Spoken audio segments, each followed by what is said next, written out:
जोरू का गुलाम। कुछ समय की बात है, राजा अकबर और बीरबल दरबार में बैठे थे। कुछ जरूरी बातों पर चर्चा हो रही थी। तभी बीरबल ने अकबर से कहा, हमें लगता है कि ज़्यादातर पुरुष जोरू के गुलाम होते हैं और अपनी पत्नियों से डर कर रहते हैं। बीरबल की बात राजा को बिल्कुल भी अच्छी ना लगी। उन्होंने इस बात का विरोध किया। इस बार बीरबल भी अपनी बात मनवाने पर अड़ गया और उन्होंने कहा कि जो अपनी पत्नी से डरता है वो दरबार में एक मुर्गी जमा करेगा।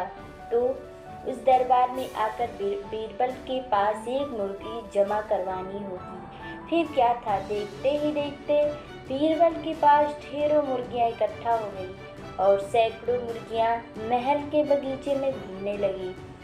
अब बीरबल राजा के पास पहुँचे और बोले, महाराज, महल में इतनी मुर्गियां इकट्ठा हो गई हैं, आप एक मुर्गी खाना खोल सकते हैं, इसलिए अब आप इस आदेश को वापस ले सकते हैं।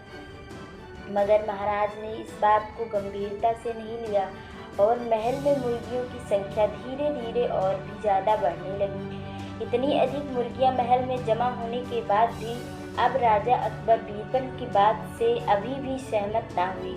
तो बीरबल ने अपनी बात मनवाने के लिए एक नया उपाय निकाला। एक दिन बीरबल राजा के पास गए और बोले, महाराज, मैंने सुना है कि पड़ोस के राज्य में एक बहुत ही खूबसूरत राजकुमारी रहती है। अगर आप चाहें तो मैं आपका रिश्ता वहाँ पक्का करा सकता हूँ। ये सुनते ही राजा चौंक उठे और बोले, बीरबल, तुम ये कैसी बातें कर रहे हो? महल में पहले से ही 2 रानियां मौजूद हैं। अगर उन्हें इस बात की भनक भी लगी तो मेरी खैर नहीं होगी। ये सुनकर बीरबल ने लपाक से जवाब दिया, चलिए महाराज, फिर तो आप भी मेरे पास 2 मुर्गियां जमा कर दीजिए। राजा ने